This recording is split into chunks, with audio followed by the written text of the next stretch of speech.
first of all. If you don't have good self-control, self-discipline, and you're the one that's handling the pocketbook, y'all are gonna be broke. So I would say that let it go. And then second of all is knowing your strengths and weaknesses.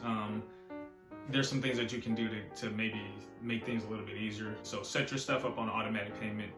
Make sure you set a good budget, and have financial goals. I mean, if you have a financial goal that, hey, we want to take a vacation overseas or whatever the case is in a year, then if you actually have written goals and you begin to write that down and you start working toward it and you make a plan that says like, hey, you know what, if I cut back here, if I cut back one coffee a week or whatever the case is, I can take that money or whatever it is, if you make a plan for that. So and then the third thing is having individual allowances. That's what we call them. We've done that in the past where we set amounts for each other. We both have the same amount. So, we may say, hey, every payday we're going to both get $40 or $20, whatever it is.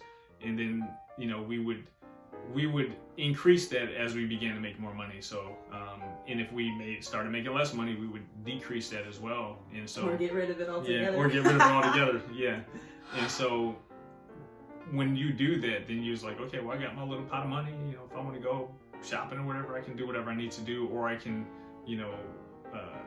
have times where I do whatever, kind of splurge or whatever the case is. So that's one thing that can help. So another thing that Brittany and I have done is in the past is we set a limit, and we said, and we did this when we first got married, so that actually worked out really good.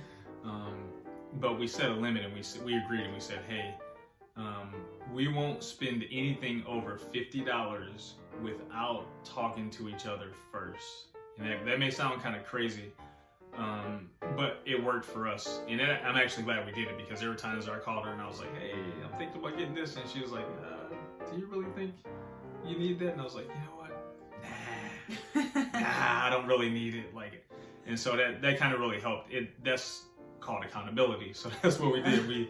We kept each other accountable. Whatever comes in our house, we say that, hey, it's what God has allowed us to make. We kind of got used to that accountability with each other, and there were times where she called me, not as many as the times I called her. Well, typically because it would probably be something I really thought I could use, but it kind of helps you to decipher between, is this something that I really need? Because I'm not going to call him just to be asking for something that I totally don't need. So it kind of helps you to decide, is this something I can't live without? And if it is, then you can call. But if it's just something that you think is just cool, but you don't really need it, so it helps you in that sense too. I'll tell you. Let me give you just one story, because I just thought about it. So there was a time where I did not do that. We had an agreement that we would both consult with each other first before we bought something. And so I was out in town with one of my nephews, and I'm sure he remembers it. If you're watching this, you remember. So I bought this kind of like a nightstick, like what cops have. It's part of my background, being a Marine and stuff like that.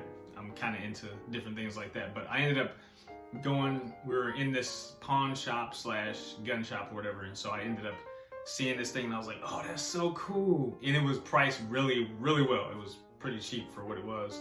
And so I was like, hey man, anything wrong with it? He's like, no, it's good. I'm taking it apart, or pulling it apart, moving it around, doing all type of stuff. And so I get home and I'm like, hey hon, I got this new baton, this nightstick. He's like, oh really? How much is it? It's like, oh yeah, I know it's a little bit over, and it was the first time I ever did that too. I was like, I know it's a little bit over, but I just didn't want to miss out on the deal because it was the only one, and here I am justifying why I did what I did. And so I had my little fun with it, and then a couple weeks later, I'm in the garage doing all type of stuff with it, and next thing you know, I just hear clink, clink, clink, clink, clink, and all that happened was it just fell into pieces right there on the garage, and it was a week before I was about to go on deployment, so I had to leave these broken pieces of a baton with Brittany. And fortunately, she was able to take it back to the pawn shop and say, hey, look, we bought this, it completely fell apart, can I get the money back? So she got the money back. God took care of that. But Yeah. It was just a reminder. Yeah, it was a reminder. Do what we do. It was a reminder that, hey, look, you know, I really didn't need that. It's okay, you know, to have your times of intentional splurges. And so that's why we would talk with each other. You know, maybe it is something that, like, hey, you know, I really would want that, you know, but you two, you make a decision together on that. So that dollar amount may increase or decrease as you make more money or make less money, but the general theme is that you have that accountability there. That would definitely help you. And then the last thing I'll say is if one of you is a spender and the other one is not, don't give the spender the credit card and expect that your money won't get spent, or the debit card and expect that it won't get spent. Or, you know, if you have a credit card, you can get a secured credit card if you need to, because you can typically get a lower credit limit. So if you have a limit that you know you can't spend beyond that, then that's pretty much what you have. Or if you need to, get a money card from, you know, Walmart or wherever the case is, and only load money on that, only load the amount of money on that card that the person would need in order to spend what they need to spend, so you don't find yourself getting into issues and overspending and all that stuff. So, but this is just a few ideas that I think can actually help you.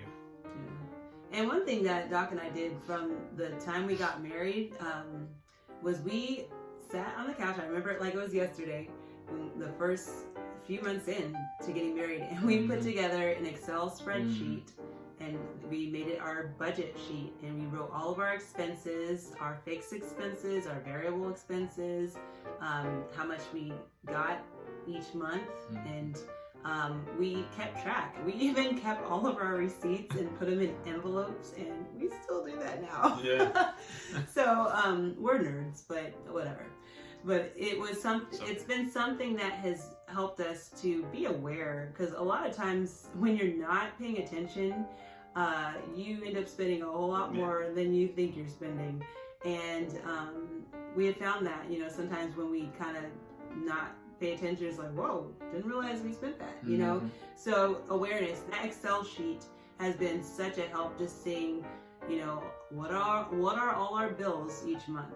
You know, what do we have left over? What can we put into savings? Different things like that. It just puts it right in front of you. I'm a visual person, so it really helps me to see it. And yeah, that has worked for us 10 years now. So we still do it. I know there's probably a whole bunch of other more updated versions of how to track your money and budget and stuff, but I just like the good old Excel.